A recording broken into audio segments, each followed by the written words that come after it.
저는 105년을 살았습니다. 2번의 전쟁을 겪었고 굶주림도 알았으며 사랑하는 사람들이 하나둘 세상을 떠나는 것을 지켜봤습니다. 그 긴 세월 동안 저는 수많은 것들을 잃었지만 단 한 가지만은 끝까지 지키려 했습니다. 바로 맑은 정신입니다. 그런데 오늘 밤 저는 여러분께 한 가지 불편한 진실을 말씀드리려 합니다. 아마 여러분 중 많은 분들이 지금껏 옳다고 믿어온 것에 대한 이야기입니다. 여러분은 일찍 잠자리에 드는 것이 건강에 좋다고 배웠을 것입니다. 저녁 8시에 눈을 감으면 몸이 충분히 쉬고 아침에 일찍 일어나면 하루를 알차게 시작할 수 있다고 부모님도 그렇게 말씀하셨고 주변 어른들도 그렇게 사셨습니다. 하지만 제가 지금 말씀드리는 것은 그 믿음이 여러분의 뇌를 천천히 조용히 파괴하고 있을 수도 있다는 것입니다. 저에게 한 친구가 있었습니다. 평생을 대학에서 물리학을 가르친 사람이었습니다. 80대에도 그는 누구보다 날카로웠고 학생들의 이름을 하나하나 기억했으며 강의실에서 분필을 쥐고 칠판 앞에 서면 30년 전과 다를 바 없이 빛났습니다. 그런데 어느 날부터인가 그가 달라지기 시작했습니다. 처음에는 작은 것들이었습니다. 어제 한 말을 오늘 또 하고 손자의 이름을 잠깐 잊고 익숙한 길에서 멈추어 서는 일이 생겼습니다. 그의 가족들은 나이 때문이라고 했습니다. 의사들도 자연스러운 노화라고 했습니다. 하지만 저는 달리 생각했습니다. 그는 몇 년 전부터 저녁 8시면 어김없이 잠자리에 들었습니다.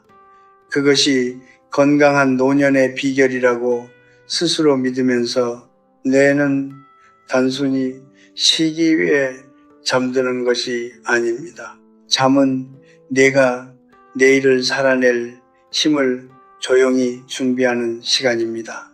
그 준비는 아무 때나 이루어지지 않습니다.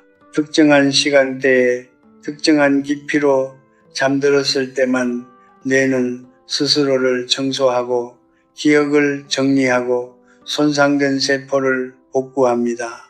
저녁 8시에 잠드는 사람의 뇌는 새벽 2시에서 3시 사이면 이미 기상신호를 보내기 시작합니다. 그 말은 뇌가 가장 깊이 회복되어야 할 자정 전후의 시간이 통째로 사라진다는 뜻입니다. 마치 한겨울 밤에 해가 지자마자 불을 지폈다가 가장 추운 새벽녘에 불씨가 다 꺼져버리는 것과 같습니다. 가장 필요한 순간에 온기가 없는 것입니다. 저는 여러분을 겁주려는 것이 아닙니다. 105년을 살며 깨달은 것이 있다면 두려움은 아무것도 바꾸지 못한다는 것입니다. 제가 오늘 이 이야기를 꺼내는 이유는 단 하나입니다. 여러분이 아직 바꿀 수 있기 때문입니다. 치매는 어느 날 갑자기 찾아오지 않습니다. 그것은 수천 번의 밤 동안 우리가 무심코 반복한 작은 습관들이 쌓이고 쌓여 만들어지는 것입니다. 그리고 그 습관 중 가장 위험한 것들은 언제나 가장 선한 의도에서 시작됩니다. 오늘 저는 여러분께 6가지 이야기를 드릴 것입니다. 90%의 노인들이 모르는 혹은 알면서도 대수롭지 않게 여기는 6가지 잠의 습관에 대해서입니다. 이것은 의학 강의가 아닙니다. 105년을 살아온 한 노인이 너무 늦기 전에 전하고 싶은 말입니다. 잘 늙는 것도 실력입니다. 그리고 그 실력은 오늘 밤 여러분이 잠자리에 드는 방식 하나에서 시작됩니다. 여러분께 한 가지 여쭤보겠습니다. 지금 이 순간 여러분 주변에 저녁 8시 혹은 9시면 어김없이 잠자리에 드는 어르신이 계십니까? 부모님일 수도 있고 오랜 이웃일 수도 있으며 어쩌면 여러분 자신일 수도 있습니다. 그리고 그분들은 아마 이렇게 말씀하실 것입니다. 나는 일찍 자고 일찍 일어나 그게 건강 비결이야. 저도 한때 그렇게 생각했습니다. 그러나 105년을 살며 수많은 사람들의 마지막을 지켜본 뒤 저는 그 믿음 안에 얼마나 위험한 함정이 숨어 있는지를 알게 되었습니다. 인간의 뇌는 밤새 똑같이 잠드는 것이 아닙니다. 잠에는 층이 있습니다. 얕은 잠이 있고 깊은 잠이 있으며 꿈을 꾸는 잠이 있습니다.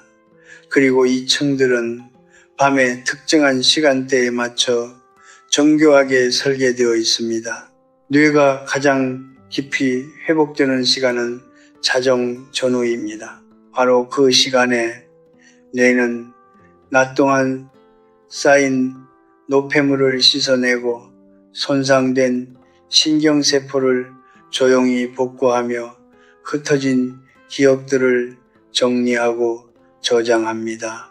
이 과정이 제대로 이루어지지 않으면 뇌는 조금씩 아주 조금씩 낡아갑니다. 소리 없이 티 나지 않게. 그런데 저녁 8시에 잠드는 사람에게는 어떤 일이 일어날까요? 잠든 지 6시간이 지나면, 즉 새벽 2시에서 3시 사이가 되면 뇌는 이미 기상신호를 보내기 시작합니다. 몸은 아직 침대에 누워있지만 뇌는 사실상 하루를 시작할 채비를 마친 상태입니다. 그 말은 자정 전후에 가장 깊고 소중한 회복 구간이 통째로 잘려나간다는 것을 의미합니다. 몸이 가장 차갑게 식어야 하는 시간에 이미 뇌는 깨어날 준비를 하고 있는 것입니다. 마치 한겨울밤 해가 지자마자 아궁이에 불을 지폈다가 가장 추운 새벽녘에 불씨가 다 꺼져버리는 것과 같습니다. 온기가 가장 절실한 순간에 불은 이미 없습니다. 제가 아는 한 의사가 있었습니다. 평생을 환자들의 수명을 늘리는 일에 헌신한 사람이었습니다. 70대 중반에 은퇴한 그는 규칙적인 생활을 자랑스럽게 여겼습니다. 저녁 식사를 마치면 바로 눕고 창문을 꼭 닫고 조용한 방에서 발시면 어김없이 잠들었습니다. 그는 자신이 건강을 잘 관리하고 있다고 확신했습니다.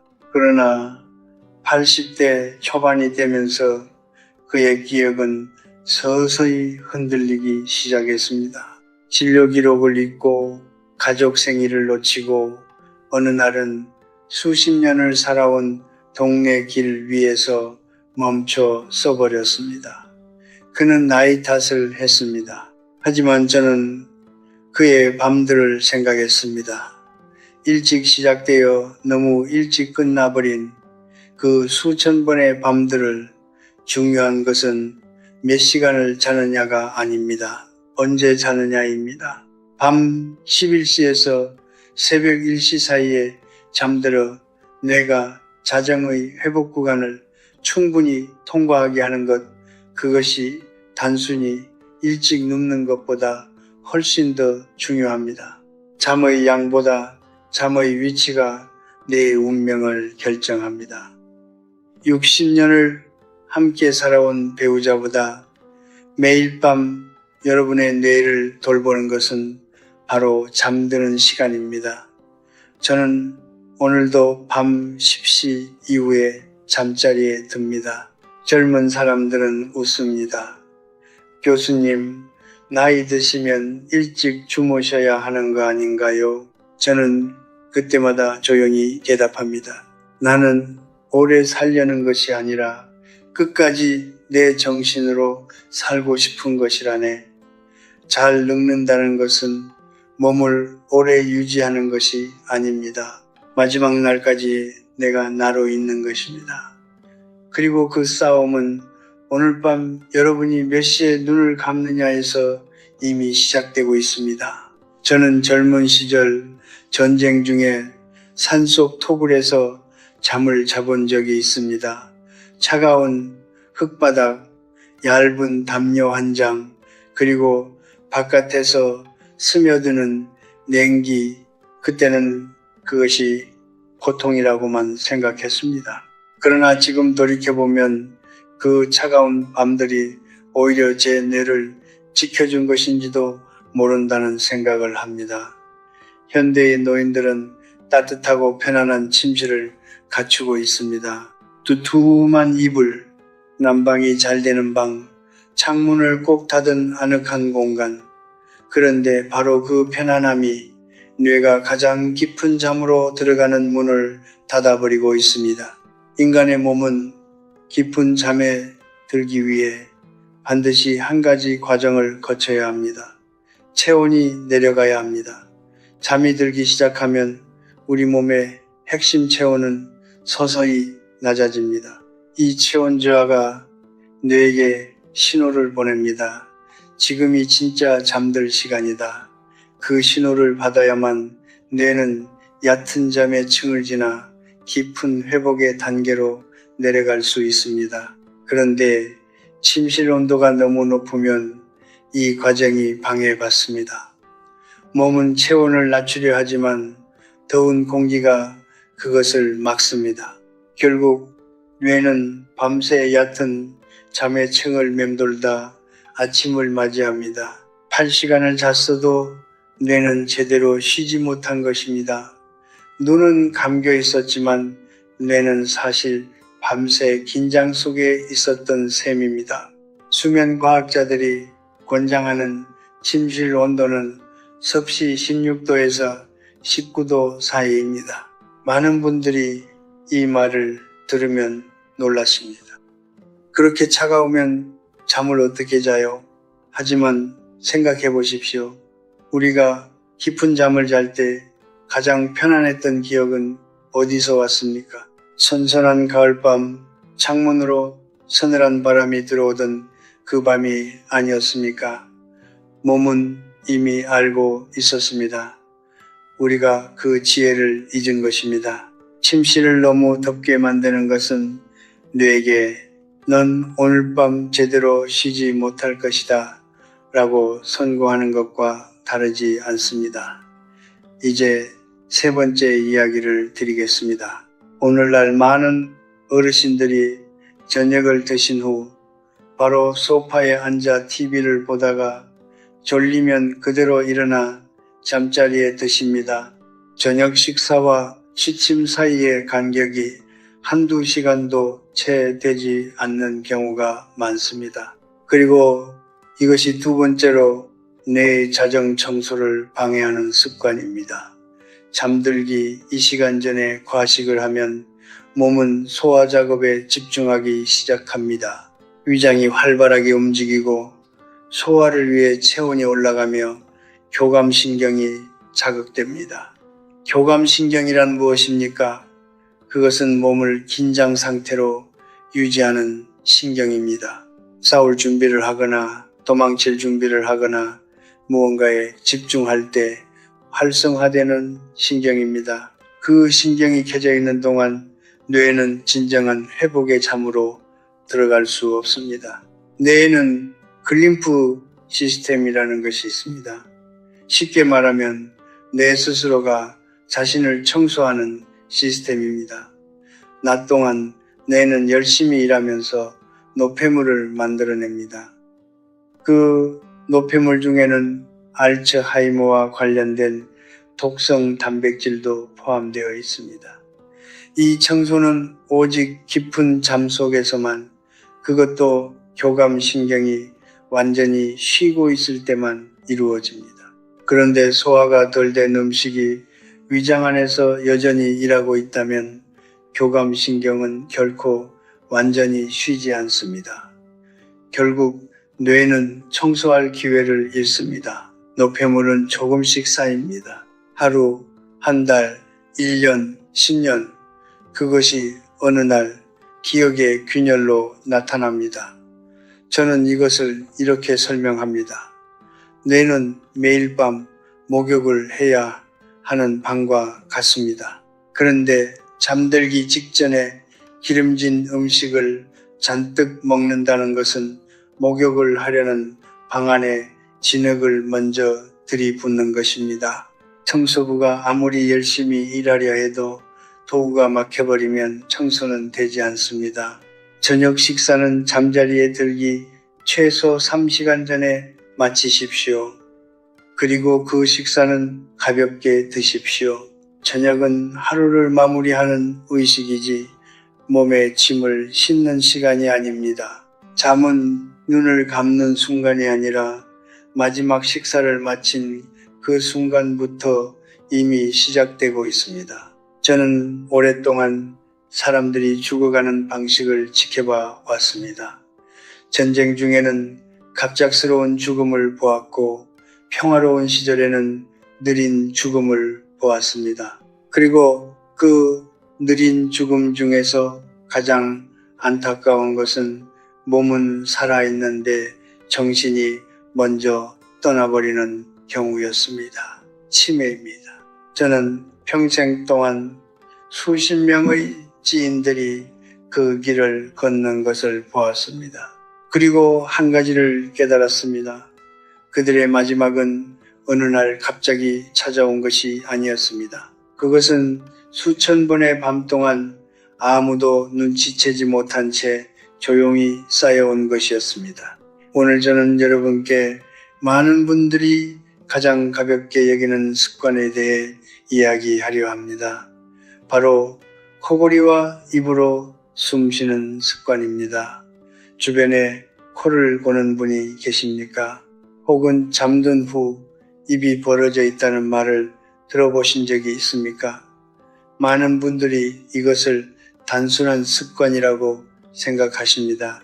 피곤하면 코를 곤다. 나이가 들면 다 그렇게 된다. 옆에서 듣기 불편하긴 하지만 본인은 괜찮다. 그러나 저는 오늘 분명히 말씀드립니다. 코골이는 단순한 소리가 아닙니다. 그것은 밤마다 반복되는 산소 부족의 신호입니다. 코를 골거나 입으로 숨을 쉴 때 기도가 좁아지거나 일시적으로 막힙니다. 그 순간 혈액 속 산소 농도가 떨어집니다. 이것이 한 번, 두 번이 아닙니다. 심한 경우에는 1시간 동안 수십 번씩 반복됩니다. 그때마다 뇌는 산소가 부족한 상태에 놓입니다. 뇌는 전신에서 가장 많은 산소를 필요로 하는 기관입니다. 산소가 조금만 줄어들어도 뇌세포는 스트레스를 받습니다. 그리고 그 스트레스가 하룻밤, 한 달, 1년, 10년 동안 반복되면 어떻게 될까요? 뇌는 조금씩 손상됩니다. 특히 기억을 담당하는 해마가 가장 먼저 가장 심각하게 영향을 받습니다. 해마는 우리가 경험한 것을 기억으로 저장하는 곳입니다. 어제 만난 사람의 얼굴, 오늘 들은 이야기, 삶의 소중한 순간들이 모두 이곳을 거쳐 저장됩니다. 그런데 해마가 산소 부족으로 조금씩 손상되면 처음에는 사소한 것들을 잊기 시작합니다. 열쇠를 어디에 뒀는지, 방금 하려던 말이 무엇이었는지, 그리고 시간이 지나면 더 큰 것들이 흔들리기 시작합니다. 가족의 이름, 살아온 날들의 기억, 결국에는 자신이 누구인지조차. 이것이 치매가 시작되는 방식입니다. 갑작스러운 사건이 아니라 수천 번의 밤 동안 반복된 산소 부족이 쌓이고 쌓여 만들어지는 것입니다. 제 오랜 제자 중에 유난히 성실한 사람이 있었습니다. 70대에도 매일 책을 읽고 일기를 쓰고 산책을 거르지 않았습니다. 스스로의 건강을 자랑스럽게 여겼고 저도 그를 볼 때마다 흐뭇했습니다. 그런데 그의 아내가 저에게 조심스럽게 말한 적이 있었습니다. 선생님, 우리 영감이 잠을 자면서 코골이가 너무 심해요. 숨이 잠깐씩 멈추는 것 같기도 하고요. 저는 그 말을 듣고 즉시 병원에 가볼 것을 권했습니다. 하지만 그는 대수롭지 않게 여겼습니다. 나이 들면 다 그런 거지 뭘. 그로부터 몇 년이 지나지 않아 그는 일기를 쓰는 것을 멈췄습니다. 쓸 말이 없어서가 아니었습니다. 어제 무슨 일이 있었는지 기억이 나지 않았기 때문이었습니다. 입으로 숨을 쉬는 습관도 마찬가지입니다. 코로 숨을 쉬면 공기가 걸러지고 가스되어 폐와 뇌에 전달됩니다. 그러나 입으로 숨을 쉬면 그 과정이 생략됩니다. 건조하고 거친 공기가 직접 기도로 들어가고 산소 흡수 효율이 떨어지며 수면 중 기도가 더 쉽게 좁아집니다. 자신이 입으로 숨을 쉬는지 모르는 분들이 많습니다. 아침에 일어났을 때 입이 바싹 말라 있다면, 목이 칼칼하고 머리가 무겁다면 그것은 밤새 입으로 숨을 쉬었다는 신호일 수 있습니다. 이것을 그냥 지나치지 마십시오. 저는 이것을 이렇게 말하고 싶습니다. 코골이는 옆 사람을 불편하게 하는 소리가 아닙니다. 그것은 뇌가 밤마다 조금씩 숨이 막히고 있다는 신호입니다. 그 신호를 듣지 않으면 뇌는 결국 자신이 겪어온 수천 번의 밤을 기억하지 못하게 됩니다. 기억을 잃는다는 것은 단순히 무언가를 잊는 것이 아닙니다. 그것은 자신이 살아온 삶을, 사랑했던 사람들을, 그리고 자기 자신을 조금씩 잃어가는 것입니다. 그 싸움은 지금 이 밤부터 어떻게 숨을 쉬며 잠드느냐에서 시작됩니다. 여러분께 한 가지 여쭤보겠습니다. 새벽 3시에 눈이 떠진 적이 있으십니까? 아직 바깥은 어둡고 온 집 안이 조용한데 혼자만 깨어있는 그 시간, 처음에는 그냥 뒤척입니다. 조금 있으면 다시 잠들겠지 하고, 그런데 5분이 지나고 10분이 지나고 30분이 지나도 잠은 오지 않습니다. 그러면 이런 생각들이 찾아옵니다. 오늘 못 잔 것이 내일 몸에 무리가 가지 않을까? 이러다 날이 새버리는 것 아닐까? 왜 나는 남들처럼 푹 자지 못할까? 그 생각들이 꼬리를 물고 이어지는 동안 몸은 점점 더 긴장하고 잠은 점점 더 멀어집니다. 이 경험이 낯설지 않으신 분들이 많을 것입니다.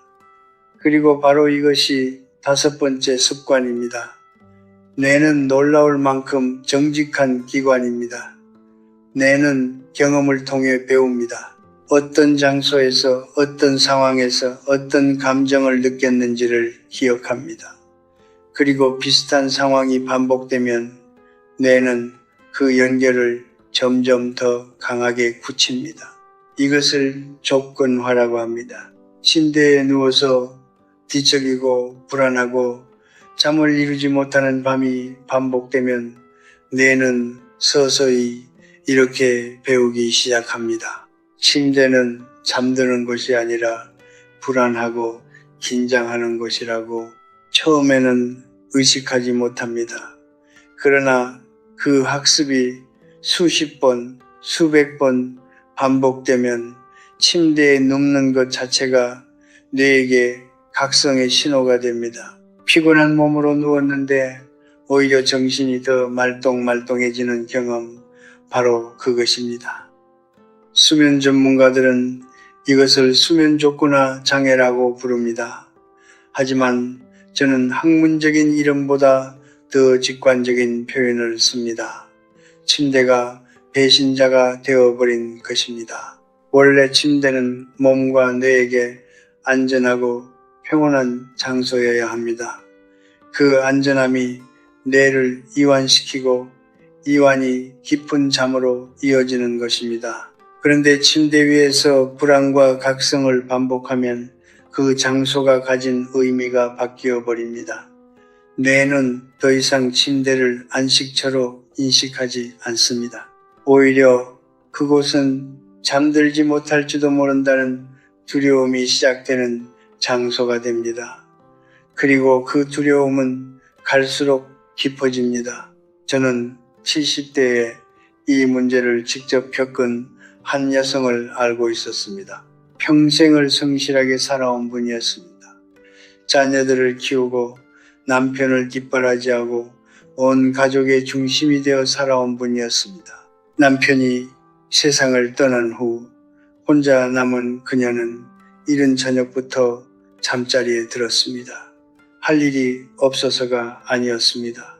긴 밤이 무서웠기 때문이었습니다. 그러나 새벽 2시 30면 어김없이 눈이 떠졌고 다시 잠들기 위해 몇 시간을 뒤척였습니다. 그렇게 1년이 지나자 그녀는 저녁만 되면 가슴이 두근거린다고 했습니다. 밤이 오는 것 자체가 두려워졌다고 했습니다. 잠을 자야 하는 시간이 가장 불안한 시간이 되어버린 것입니다. 잠자리는 그녀에게 더 이상 쉬는 곳이 아니었습니다. 그것은 매일 밤 싸워야 하는 전쟁터가 되어버렸습니다. 이 악순환에서 벗어나는 방법은 무엇일까요? 저는 간단하지만 강력한 한 가지 원칙을 말씀드립니다.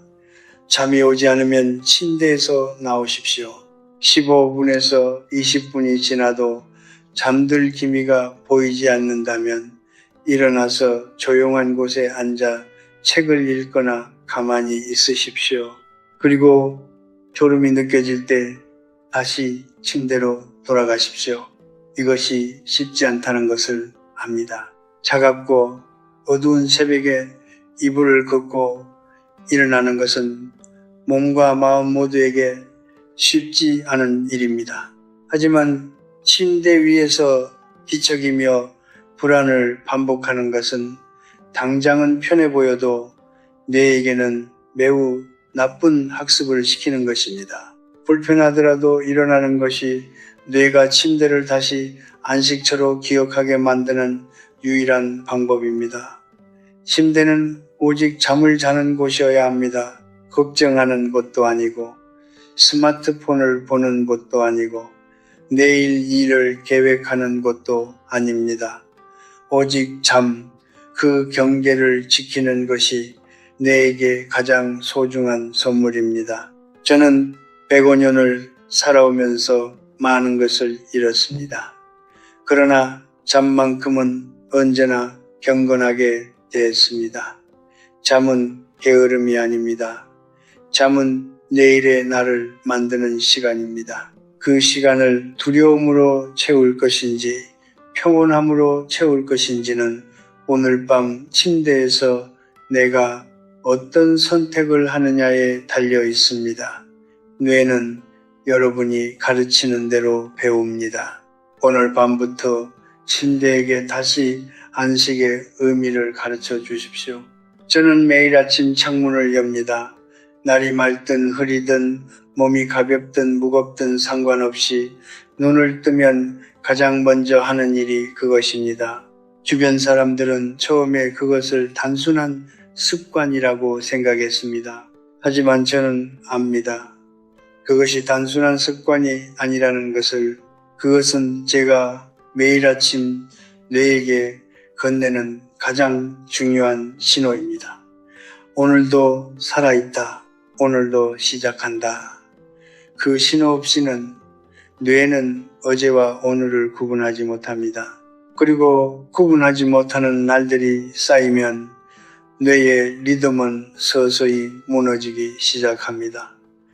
인간의 뇌 안에는 시계가 있습니다. 치상 하부 안에 자리한 아주 작은 구조물인데 이것이 우리 몸의 모든 생체 리듬을 조율합니다. 언제 잠들고 언제 깨어나고 언제 체온이 오르고 언제 소화가 활발해지고 언제 면역세포가 가장 활발하게 움직이는지 이 모든 것이 그 작은 시계 하나에 의해 조율됩니다. 그런데 이 시계는 자동으로 정확하게 맞춰지지 않습니다. 매일 아침 반드시 외부 신호를 받아 초기화되어야 합니다. 그 신호가 바로 아침 햇빛입니다. 눈으로 들어온 빛이 시신경을 통해 뇌의 생체 시계에 전달되면 시계는 비로소 오늘의 시간에 맞춰 리셋됩니다. 그리고 그 리셋이 이루어져야만 그날 밤에 잠이 제때 제기피로 찾아올 수 있습니다. 그런데 일찍 깨어난 노인들에게 어떤 일이 벌어집니까? 새벽 3시, 4시에 눈이 떠집니다. 바깥은 아직 어둡습니다. 그들은 화장실을 다녀오거나 물 한 잔을 마시고 다시 이불 속으로 들어갑니다. 날이 밝아도 커튼을 치고 누워 있거나 방 안에서 TV를 켜거나 아침을 먹고 다시 소파에 앉아 졸기도 합니다. 햇빛을 직접 받는 일은 없습니다. 창문 유리를 통해 들어오는 빛은 충분하지 않습니다. 뇌의 생체 시계를 리셋하기 위해서는 직접적인 자연광이 필요합니다. 유리 한 장만 사이에 있어도 그 효과는 크게 줄어듭니다. 그래서 아침에 햇빛을 받지 못한 뇌는 오늘이 어제와 이어지는 하루인지 아니면 새로운 하루인지를 제대로 인식하지 못합니다. 그 결과는 하루하루 조금씩 나타납니다. 낮에 자꾸 졸리고 밤에는 오히려 쉽게 잠들지 못합니다. 아침 일찍 깨지만 개운하지 않고 저녁이 되어도 자연스럽게 졸음이 오지 않습니다. 수면과 각성의 리듬이 흐트러지고 흐트러진 리듬은 다음날 밤에 잠을 더 얕고 짧게 만들며 그 영향이 또 다음날로 이어집니다. 마치 한 번 어긋난 시계가 날마다 조금씩 더 틀어지듯이 뇌의 리듬은 아침 햇빛 없이 하루하루 조금씩 더 무너져 갑니다. 그리고 리듬이 무너진 뇌는 밤사이 제대로 회복하지 못하고 회복하지 못한 뇌는 기억력과 판단력과 감정 조절 능력을 조금씩 잃어갑니다. 저는 90대에 접어들었을 때 아침 산책을 더욱 엄격하게 지키기 시작했습니다. 비가 오면 처마 밑에서라도 서 있었고 눈이 와도 현관 밖에 잠시 나가 하늘을 올려다 봤습니다. 사람들은 그런 저를 보며 고집스럽다고 했습니다. 하지만 저는 그것이 고집이 아니라 생존이라는 것을 알았습니다. 뇌는 매일 아침 새로운 하루가 시작되었다는 것을 알아야 합니다. 그것을 알려주는 것이 바로 햇빛입니다. 거창한 운동이 필요한 것이 아닙니다. 아침에 10분만 밖에 나가 햇빛을 받으십시오. 구름이 끼어도 괜찮습니다. 흐린 날의 자연광도 인공 조명과는 비교할 수 없을 만큼 강력합니다. 그 10분이 그날 밤 여러분의 뇌가 얼마나 깊이 잠들 수 있는지를 결정합니다. 우리는 흔히 잠을 밤의 문제라고 생각합니다. 하지만 저는 105년을 살며 깨달았습니다. 좋은 잠은 아침에 만들어집니다. 눈을 뜨고 처음으로 무엇을 보느냐가 그날 밤 어떻게 잠드느냐를 결정합니다. 아침 햇빛은 뇌에게 가장 오래된 언어로 이렇게 말합니다. 살아라, 움직여라, 오늘을 살아라. 그리고 그 말을 들은 뇌는 밤이 되면 비로소 조용히 쉬는 법을 압니다. 시계를 매일 아침 맞추지 않으면 시계는 결국 멈춥니다. 여러분의 뇌도 마찬가지입니다. 오늘 아침 창문을 여십시오. 그것이 뇌에게 줄 수 있는 가장 작고 가장 강력한 선물입니다. 저는 오늘 여러분께 6가지 이야기를 드렸습니다. 잠드는 시간, 침실의 온도, 저녁 식사의 습관, 코골이와 숨쉬는 방식, 새벽에 침대에서 뒤척이는 것, 그리고 아침 햇빛. 어떤 분들은 이것을 들으며 이렇게 생각하실 수도 있습니다. 너무 사소한 것들 아닌가? 이런 작은 것들이 정말 뇌를 바꿀 수 있을까? 저는 그 의심을 이해합니다. 하지만 저는 오늘 이 말씀을 드리고 싶습니다. 위대한 삶은 거창한 결심에서 만들어지지 않습니다. 그것은 아무도 보지 않는 밤, 아무도 칭찬하지 않는 새벽, 아무도 기억하지 않는 아주 작은 선택들이 쌓여 만들어집니다. 저는 105년을 살았습니다. 그 세월 동안 저는 매우 똑똑하고 성실한 사람들이 늙어가는 것을 지켜봤습니다. 그들 중 일부는 끝까지 맑은 정신으로 세상을 떠났습니다. 마지막 날까지 사랑하는 사람들의 이름을 기억하고 감사하다는 말을 건네고 자신이 살아온 삶의 의미를 알며 눈을 감았습니다. 그러나 또 다른 일부는 그렇지 못했습니다. 몸은 살아있었지만 그들이 쌓아온 기억들이, 사랑했던 얼굴들이, 자신이 누구인지가 하나씩 사라져갔습니다. 저는 그 2가지 마지막을 모두 보았습니다. 그리고 그 차이가 어디서 왔는지를 오랜 시간 생각해 왔습니다. 차이는 재능이 아니었습니다. 차이는 돈도 아니었습니다. 차이는 작은 습관이었습니다. 매일 밤 어떻게 잠드는지, 아침에 눈을 뜨면 무엇을 먼저 하는지, 몸이 보내는 작은 신호들을 얼마나 진지하게 받아들이는지, 그것이 쌓여 10년이 되고 20년이 되었을 때 2 사람의 뇌는 전혀 다른 상태가 되어 있었습니다. 거울 앞에 서 보십시오. 지금 여러분의 모습은 지난 수십 년간의 밤들이 만든 결과입니다. 그리고 10년 후 여러분의 모습은 오늘 밤부터 시작되는 선택들이 만들어 갈 것입니다. 저는 여러분께 완벽해지라고 말씀드리는 것이 아닙니다. 105년을 살아온 저도 모든 것을 완벽하게 지키며 살지는 못했습니다. 몸이 아픈 날도 있었고 슬픔에 잠 못 드는 밤도 있었으며 규칙이 무너지는 시간도 있었습니다. 완벽한 수면이란 없습니다. 완벽한 노년도 없습니다. 하지만 방향은 있습니다. 오늘보다 조금 더 나은 밤을 만들어가는 방향, 뇌에게 조금 더 친절한 선택을 하는 방향, 그 방향을 잃지 않는 것, 그것이 제가 말하는 실력입니다. 잘 늙는 것은 운이 아닙니다. 그것은 매일 밤 쌓아가는 조용한 훈련입니다. 화려하지 않습니다. 누가 알아주지도 않습니다. 하지만 그 훈련은 언젠가 가장 중요한 순간에 빛을 발합니다. 사랑하는 사람의 얼굴을 알아볼 수 있을 때, 손자의 이름을 부를 수 있을 때, 오늘이 어제와 이어지는 하루라는 것을 느낄 수 있을 때, 그 순간이 얼마나 소중한지는 그것을 잃어가는 사람 곁에서 지켜봐야만 알 수 있습니다. 저는 그것을 알고 있습니다. 그렇기에 오늘 이 이야기를 드리는 것입니다.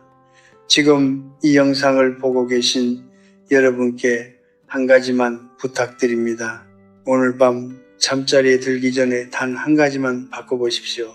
침실 온도를 조금 낮추거나 저녁 식사를 1시간만 더 일찍 마치거나 내일 아침 눈을 뜨면 창문을 열겠다고 마음 먹는 것 단 하나면 됩니다. 한꺼번에 모든 것을 바꾸려 하면 아무것도 바뀌지 않습니다. 하지만 오늘 밤 하나, 내일 밤 하나, 그렇게 쌓여가면 어느 날 뇌는 조용히 달라져 있을 것입니다. 저는 이제 많은 시간이 남아있지 않다는 것을 압니다. 하지만 두렵지 않습니다.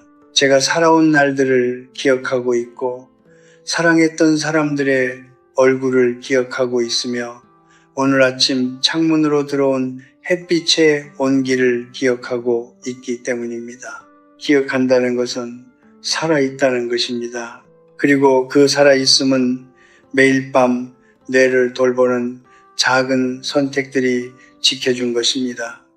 여러분도 그 선택을 하실 수 있습니다. 지금 이 순간부터 삶은 요란한 축제가 아닙니다. 삶은 조용히 이어지는 밤들의 연속입니다. 그 밤들을 잘 돌보십시오. 그것이 끝까지 자기 자신으로 살아가는 가장 품이 있는 방법입니다.